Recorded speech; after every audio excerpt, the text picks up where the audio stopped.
तो ये strike rate का मसला जो फॉरेन प्लेयर का और हमारे प्लेयर का एक बड़ा क्लियर डिफरेंस नजर आ रहा है। बिल्कुल ये जो हमारे नए प्लेयर खेल रहे हैं ना, नए प्लेयर्स का और फॉरेन प्लेयर्स का स्ट्राइक रेट का फ़र्क नहीं है। जैसे तैयब ताहिर खेल रहा है जी, ठीक है जी, 160 का स्ट्राइक रेट है।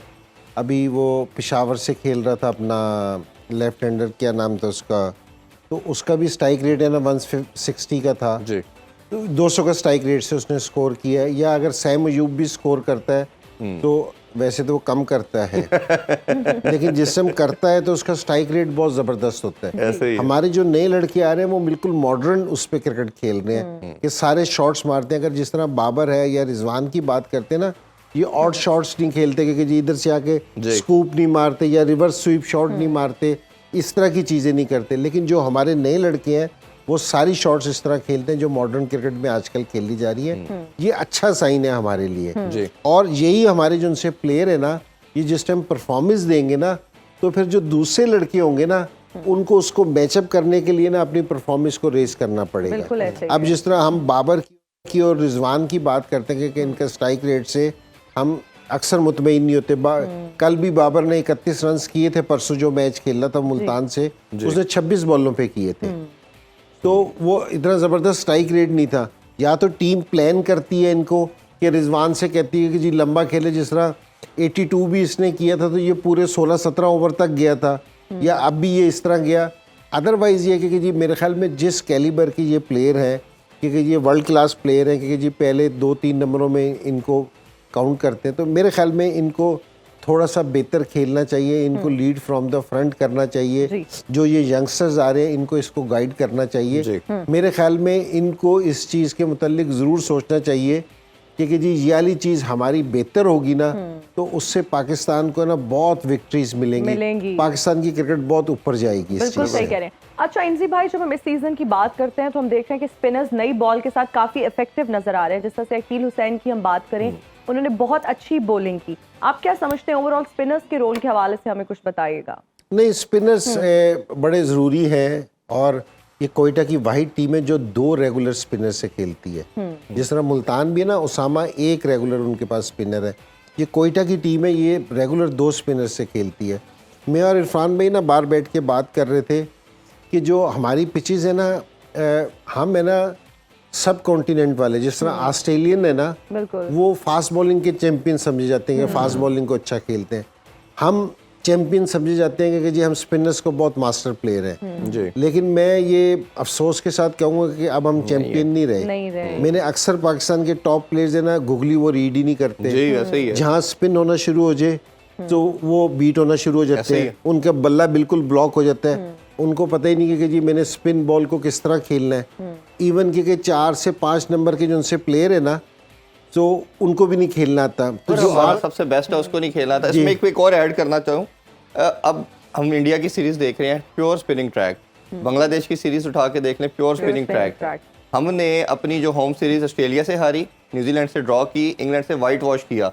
क्या हम अपनी कंडीशन में इस काबिल नहीं है कि हम अपनी क्यूरेटर या बोर्ड के जो मेंबरान हैं स्पिनिंग ट्रैक बना के अपने आप लड़कों को तैयार कर सके? बैटर भी तैयार होंगे जिस तरह आप कह रहे हैं, हमारे बॉलर भी तैयार होंगे। अनफॉर्चुनेटली एक हमारे पास स्पिनर ऐसा नहीं है जो इंटरनेशनल स्टैंडर्ड को मीट करता हो। वर्ल्ड कप में हमने देख लिया हम कितना बुरी तरह एक्सपोज हुए।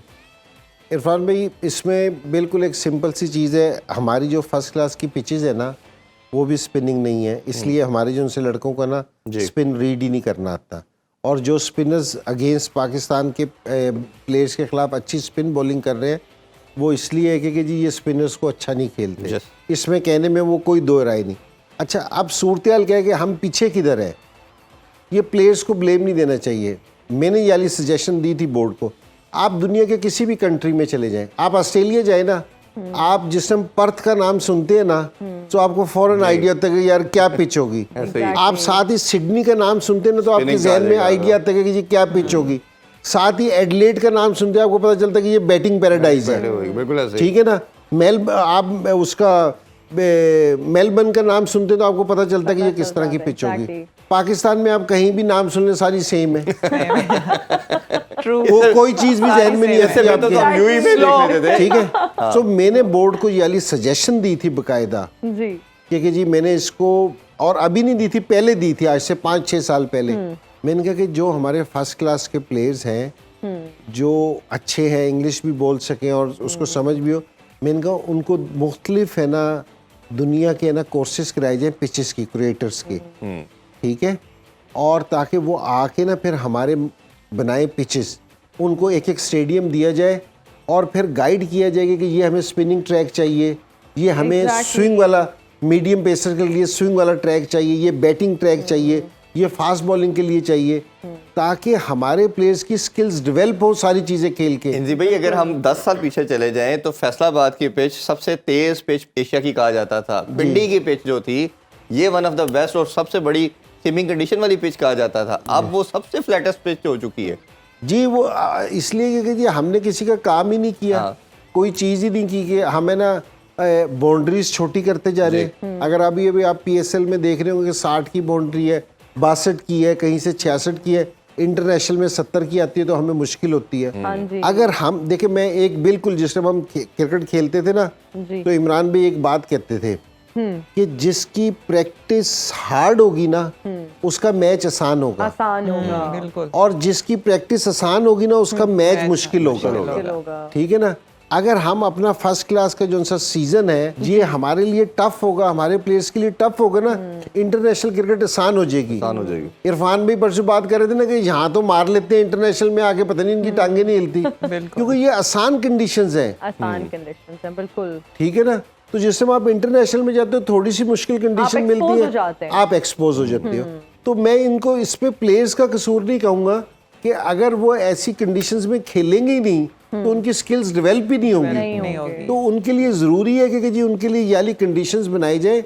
अब सिर्फ प्लेयर्स के अलावा, शॉट्स के अलावा, हमें अपने ग्राउंड भी मॉडर्न क्रिकेट के हिसाब से, पिचेस भी मॉडर्न क्रिकेट के हिसाब से ना सारी चीजें तैयार करनी पड़ेंगी। तो उसके बगैर हम है ना उनको कैच नहीं कर सकेंगे, हमें मुश्किल हो जाएगी।